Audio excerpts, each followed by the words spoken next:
Hello दोस्तों, नमस्कार। स्वागत है आपका सोनी एजुकेशन चैनल में। दोस्तों, राजस्थान का इतिहास से संबंधित प्राचीन सभ्यताएं हैं, जिसमें मैंने कालीबंगा सभ्यता से रिलेटेड वीडियो अपलोड कर दिए हैं। अगर आपने नहीं देखा है तो आप जाकर देख सकते हैं। नेक्स्ट सभ्यता आती है प्राचीन सभ्यताओं के अंतर्गत आहड़ सभ्यता आती है, जिसे हम आज डिस्कस करेंगे।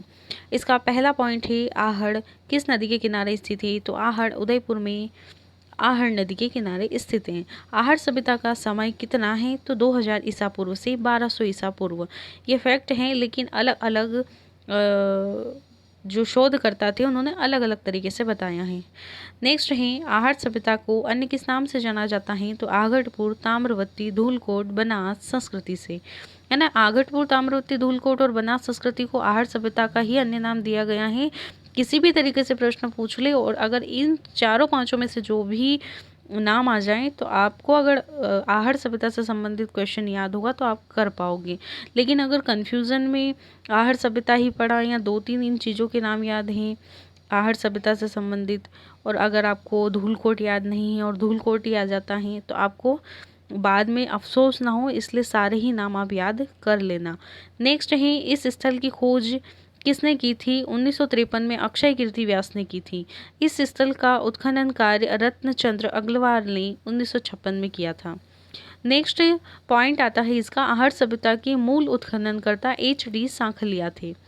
ठीक है।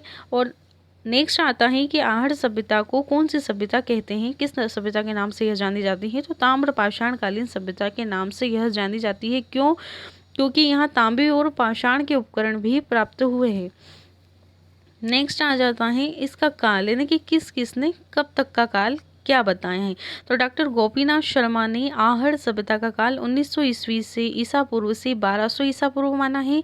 कार्बन 14 वैज्ञानिक पद्धति के अनुसार आहड़ सभ्यता का काल 2000 ईसा पूर्व से 1200 ईसा पूर्व के मध्य माना जाता है तथा बर्तन व मृदभांड के डिजाइन के आधार पर 2000 ईसा पूर्व से 1000 ईसा पूर्व के काल में आहड़ वासियों का संबंध ईरान से बताया गया है।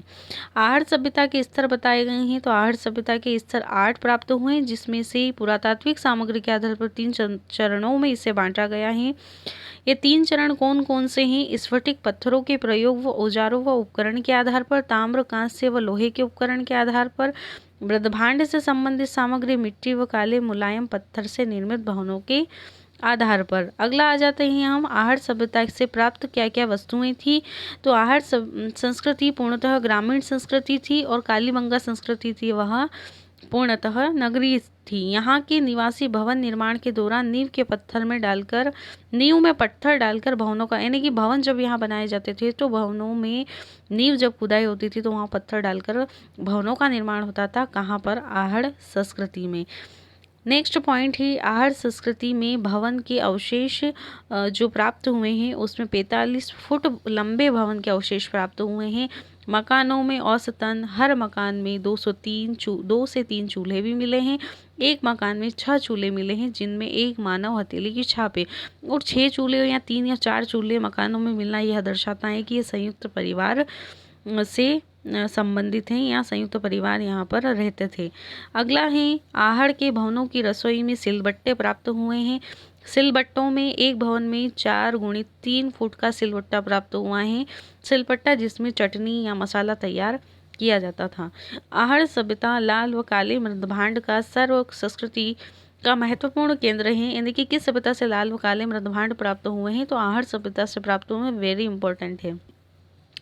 नेक्स्ट आ जाता है आहड़ के उत्खनन के दौरान अनाज रखने के मृदभांड मिले हैं, जिन्हें स्थानीय भाषा में गोरे व कौठ कहा जाता था।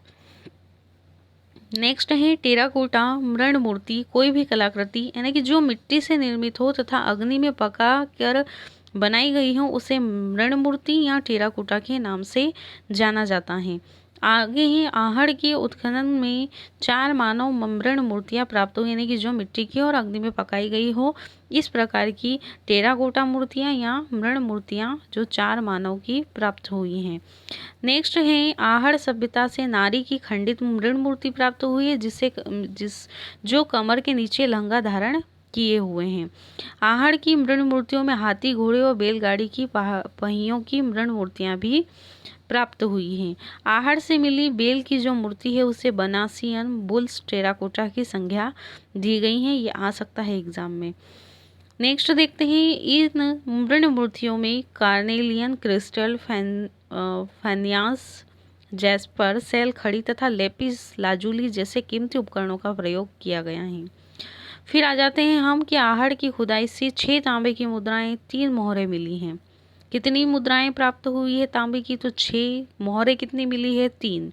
कहाँ से? आहड़ की खुदाई से।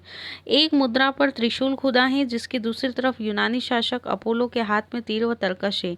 मुद्रा के किनारों पर यूनानी भाषा में लेख है जिसके आधार पर 2री शताब्दी ईसा पूर्व माना गया है। आगे आ जाते हैं, आहड़ संस्कृति की मुख्य विशेषताएं क्या क्या हैं? तो कालीबंगा सभ्यता नगरीय सभ्यता थी या ग्रामीण है। आहड़ के उत्खनन स्थल को महासतियों का टीला कहा जाता है। बनास संस्कृति आहड़ स्थल से संबंधित है। आहड़ को मेवाड़ के महाराणाओं का शमशान भी कहा जाता है। आहड़ संस्कृति के निवासी ताम्र उपकरणों का निर्माण करना जानते थे। हड़प्पा संस्कृति और गंगा घाटी की ताम्र निधि संस्कृति के अतिरिक्त आहड़ संस्कृति के पुरा स्थलों से ही सर्वाधिक मात्रा में, यानी कि हड़प्पा संस्कृति से और गंगा घाटी की ताम्र निधि संस्कृति के अतिरिक्त आहड़ से, यानी कि हड़प्पा में भी ताम्र उपकरण प्राप्त हुए, गंगा घाटी में प्राप्त हुए और आहड़ में प्राप्त हुए। ठीक है, अगला देखते हैं हम कि आहड़ क्षेत्र में लगभग 40 तांबे की खदानें हैं जहां वर्तमान में खुदाई कर तांबा खनिज निकाला जाता है। R.C. अग्रवाल ने आहड़ से 12 किलोमीटर दूर मतून एवं उमरा नामक स्थलों पर ताम्र शोधन के साक्ष्य प्राप्त किए हैं। नेक्स्ट देखते हैं हम, आहड़ से ताम्र कुल्हाड़ी, आयताकार, सपाट व अर्धचंद्राकार उपकरण प्राप्त हुए हैं। यानी यहाँ ये पूछ सकते हैं कि तांबे की कुल्हाड़ी कहाँ से प्राप्त हुई? तो आहड़ सभ्यता से। तांबा गलाने की भट्टी कहाँ मिली है? आहड़ सभ्यता में। आहड़ से 79 लोहे के उपकरण, कुल्हाड़ी, चाकू, कील प्राप्त हुए, इसलिए माना जाए आहड़ क्षेत्र में लोह युग का प्रवेश हो चुका था। आहड़ से अवतल चक्की, आटा पीसने की चक्की भी प्राप्त हुई है। कुत्ते, मिट्टी के मनकों के आभूषण के अवशेष भी प्राप्त हुए हैं। इस सभ्यता से चावल तथा इस सभ्यता के लोग चावल से परिचित थे, यानी कि यहाँ पर चावल का उत्पादन किया जाता था तथा पशुपालन इनका प्रमुख, कृषि और पशुपालन दोनों ही व्यवसाय प्रमुख थे। आहड़ में कुछ मिट्टी के दीपक मिले हैं जिनका प्रयोग धार्मिक दृष्टिकोण से पूजा करना या रोशनी करना था। आहड़ में रंगाई छपाई के ठप्पे छापे भी प्राप्त हुए हैं। नेक्स्ट है, आहड़ में माप तोल के बाट प्राप्त हुए जिससे पता चलता है कि यहाँ पर व्यापार भी अच्छा खासा होता था।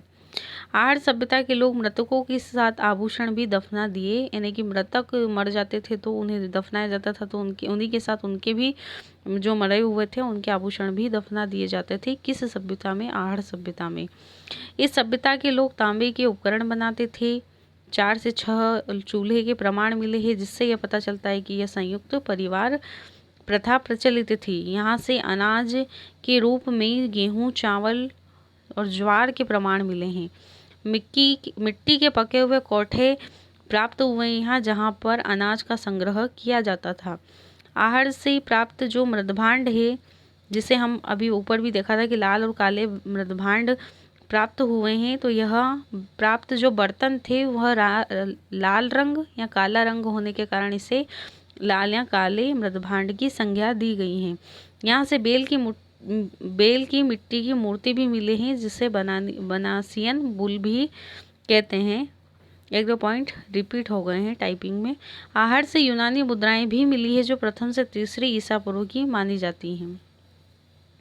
अब यहाँ के साक्ष्य और देख लेते। वैसे हमने काफ़ी देख लिया है कि क्या क्या प्राप्त हुआ है, लेकिन और कुछ छूट गया हो तो एक बार वापस देखते हैं। नारी की मिट्टी की मूर्ति, चूड़ियाँ, छल्ली, सलाइयाँ, तांबे के दीपक के अवशेष, तांबे की कुल्हाड़ी। आहड़ सभ्यता से संबंधित कुछ प्रमुख स्थल है। बालाथल वल्लभनगर उदयपुर में स्थित है। गिलुंड राजसमंद में है। ओजियाना भीलवाड़ा में है।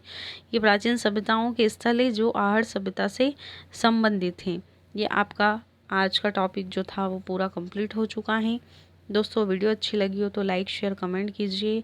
चैनल को अभी तक सब्सक्राइब नहीं किया है तो सब्सक्राइब कर लीजिए ताकि आगे और भी वीडियो आए तो आपको अपडेट प्राप्त हो जाए या फिर नोटिफिकेशन मिल जाए। धन्यवाद।